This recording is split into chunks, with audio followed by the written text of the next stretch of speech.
Hi everybody, it's Sid from Cool Moviegram, your source for everything about cool film. If you're new here, hit the subscribe button, like my videos, check out my content and leave your comments and thoughts. And those of you who've already done that, thank you very much. And of course, I mean, it may look kind of weird, I'm wearing the same shirt. I've just come from work and I'm actually been recording more than just one video at a time, just so I can make sure I can get everything done throughout this month of February in terms of this series of top 50 Kung Fu movies. And of course today is the video 5, which is we're covering movies 30 to 26. Okay, so in the spirit of FU-BRUARY, I say we just crack on with this.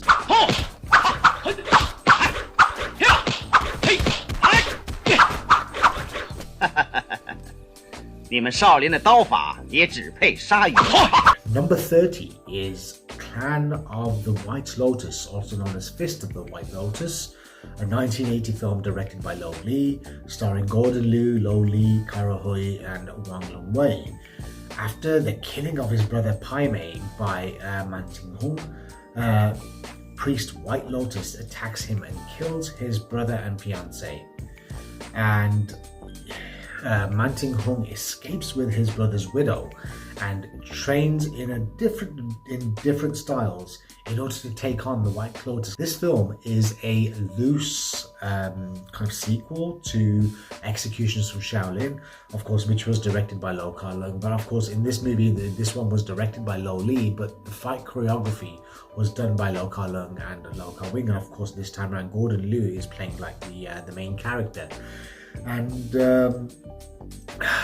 yeah, again, I mean, even though Gordon Liu does absolutely amazing in this film, I mean, the fact you get to see him kind of learn like a more feminine style, learning how to kind of like trying to find the weak point of White Lotus, who of course, just like Pai Mei, is an absolute invincible and identical badass. And you know, he's Lo Li is like, for me, he's always going to be the one that can only play Pai Mei right. I mean, Gordon Liu did good in Kill Bill too, but I mean, even as his twin brother, he's just absolutely amazing. And this is a lot more kind of like outlandish and out there, especially towards like the end. I mean, you see the amount of fights that Gordon Liu has with him, some great training sequences in this movie. And even Kara Hui gets a little bit here and there, but then and even Wang Longwei kind of playing like a kind of a government kind of, well, who's playing like the nephew of this White Lotus, priest White Lotus. And this is like, you know, cult movie kind of heaven. I mean, this is like one of the strongest like kung fu movies coming from like the, you know, ever reliable Shaw brothers at that time. And I mean, some people said this was actually ghost directed by Lo Ka-leung, but who knows? But I mean, it still has that kind of similar feel. But Lo Li, again, as a director and as like the main antagonist of the movie, he did absolutely incredible. And I mean, I would say check out the Blu-ray from 88 Films. They've done an absolute amazing job of releasing this film.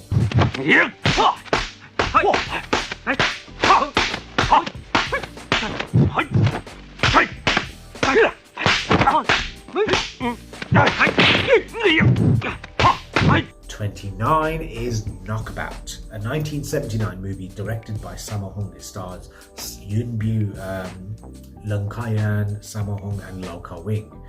Two poor conmen try their luck against an old man and are beaten badly, leading to them begging to learn Kung Fu from this man.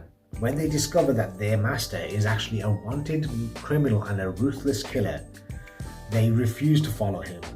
The elder brother is killed and the younger brother joins forces with a police officer that's actually disguised as a beggar, who teaches him a different style of Kung Fu which employs acrobatic ability and also the monkey fist. Yeah, this was actually Yuen Bu's, like, after many kind of like appearances as a as like an extra and even like as a supporting character actor in other Kung Fu movies. This was his first leading role in 1979, and of course, being that it was Sammo Hung, who was his older brother in the Peking Opera, alongside, of course, Jackie Chan, Yun Kwai, and Yun Hua, and many others. it was right that Sammo would actually kind of like give him his kind of shot in a leading role. And when it comes to like Yunbyu's abilities, I mean, this guy is absolutely incredible. I mean, this is probably like the best we see of his like acrobatic abilities, kicking ability, and the fact that Sammo Hung's kind of like direction in this movie, like the training sequences especially, are just like absolutely like ecstatic to watch. They're just such a joy. I mean, seeing him kind of like doing these perfect somersaults and flips and all these kind of like this trickery without any wires, done in wide shot, and you get to see that it's actually him. And even the promo, which was done almost like against like the red backdrop, like a lot of kung fu movies at that time. I mean, that was actually kind of like, you get to see him kind of do all these flips and like whatnot with the, and as his character doing training. And it's again, I mean, the fights are great, the humor is great. We even get to see like then future Jackie Chan stuntman regular, which was Mars, who featured in the movie Police Story. He played like kind of like a bit part in this movie, and near the start of his career. And it's, again, this is one of those where the humor is really funny. We get to see Karl Marker in a kind of like in a cameo role, and as a police officer. And it's just, the humor's on point in this movie. The fight choreography is great. The training sequences are just a delight to watch. And and of course, when he finally gets his revenge at the end, like when you see that extended fight scene between Lau Kar-wing, who's of course always going to be a great villain or whatever he plays whenever he's in a martial arts movie, and even and of course even Sammo Hung getting in on the action towards the end is just absolutely like such a fun movie to watch, and definitely like one of those that you can just easily revisit and watch on repeat again and again.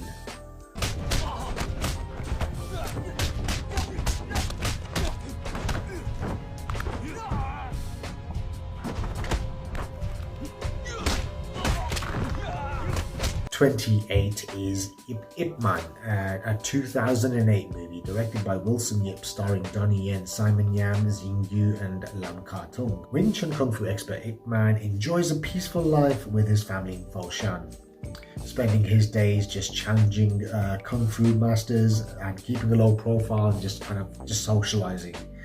But after the Japan's land during World War II, the Chinese in Foshan are going through oppression and being humiliated, and just pretty much just kind of going through a genocide.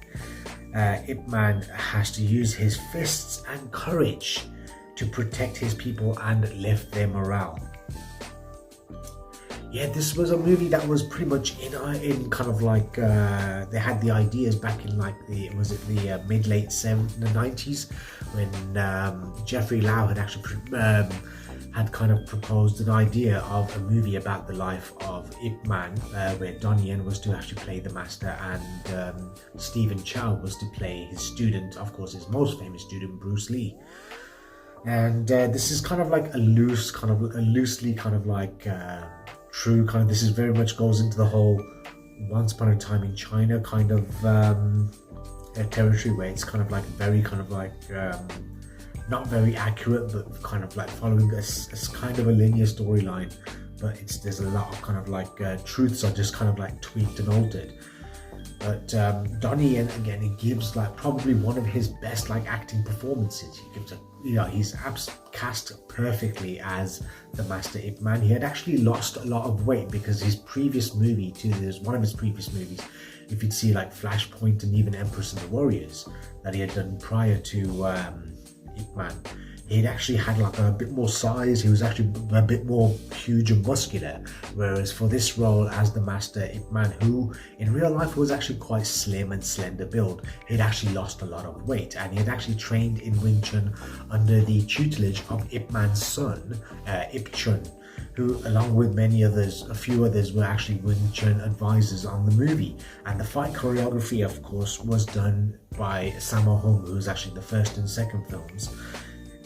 He had actually worked on the choreography solely because Donnie had said because he knew that Sammo was actually the choreographer on. He had actually directed two of probably the greatest Wing Chun movies of all time, which were Warriors 2 and Prodigal Son. He thought that there was no other person that could choreograph these fights in better or direct these, be the action director than Sammo Hung, and he does an absolute amazing kind of job. Most of the fight sequences are done without wire work. I mean, the fighting is kept to the ground.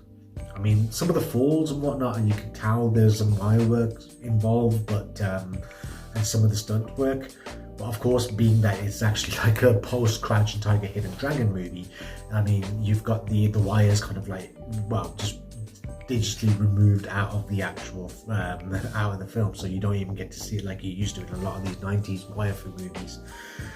But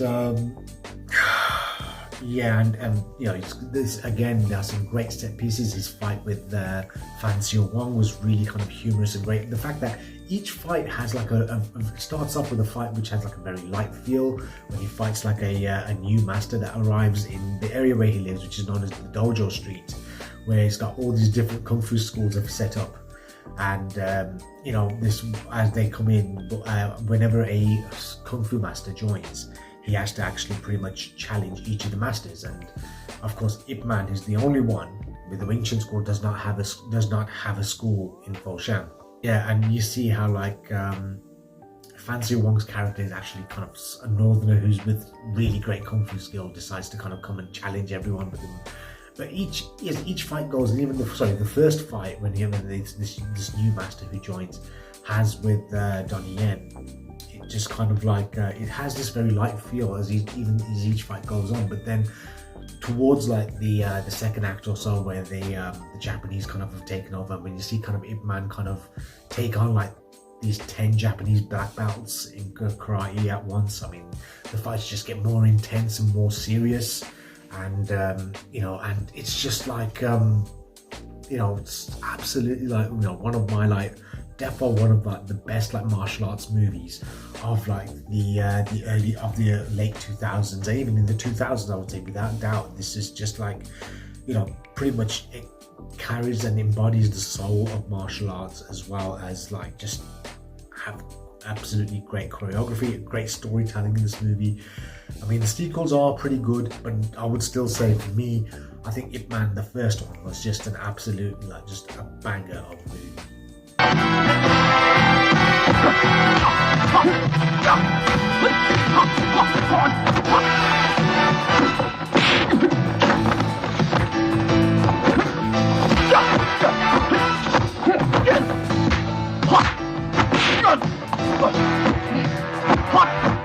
Number 27 is Ninja in the Dragon's Den, a 1982 film directed by Corey Yuen, starring Conan Lee, Hiroyuki Sanada, Huang Zhengli, and Philip Ko.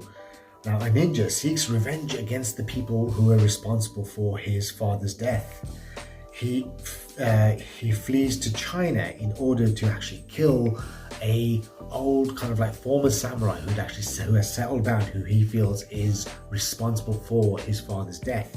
However, that old man has a young Chinese martial artist as his protege, who kind of like you know, gets off on the wrong foot with him, and just chaos with ninjas, kung fu fighting, and everything else ensues. Now, yeah, again, this was of course in the wake of like you know, the kung fu comedy boom, and Corey Yuen, of course, this was his first ever movie as a director, and he just handled the movie so well.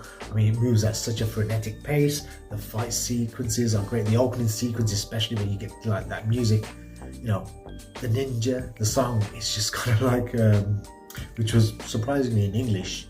and you see these kind of ninjas just kind of like running and doing all these kind of like, you know, kind of like hanging sit-ups, and, you know, doing like just the usual kind of ninja stuff, flipping over and everything, like flipping in like in kind of like in synchronized movements and everything. It's just absolutely just like just the starting, just kind of the opening sequence is enough to just kind of draw someone in, and then you got kind of people getting decapitated and like flips and like just amazing fights throughout. And I mean, the humor, especially if you're watching the English dub, is just so kind of crude at times, and it's just like a very kind of lowbrow. And of course, Conan Lee, this was his first movie. I mean, this was the attempt to kind of like create another kind of like kung fu superstar like Jackie Chan, but apparently from a lot of people who actually worked with seasonal films, and even Conan Lee, he'd actually kind of like saying that his kind of ego was a bit too kind of like let's just say it caused way too many problems and making it difficult for a lot of people to actually work with him. And of course, apparently it was because some people say it's because of the health of his mother or something that had made him quit, but then some people say it was the fall he had in Tiger on the Beat 2, which kind of like made him just hitting the pavement after missing the lamppost. And he'd done that without wires, but then of course that injury had kind of like just slowed him down a bit. But definitely, I mean, he was really great. He was probably someone that could have been like one of the kind of like emerging great stars within Hong Kong cinema. But unfortunately, that just didn't really happen. Kind of eventually, one of the last like major appearances that he had was as Jet Li's older brother in a very small role in Lethal Weapon 4. But of course, Hiroyuki Sanada, I think this was his first Hong Kong movie, and he was great. He only done 2, I think. He did this and Royal Warriors, but I just don't understand why he wasn't in more. But yeah, great. And even the end fight when you get to see Huang Zhongli come, the fact that how they actually break his kung fu is just rather kind of unique and very kind of like very broad. And but definitely, I mean, when it comes to just like pure kind of like choreographed chaos, I would say Ninja in the Dragon's Den is just one of those kind of top tier movies, and defo worth watching.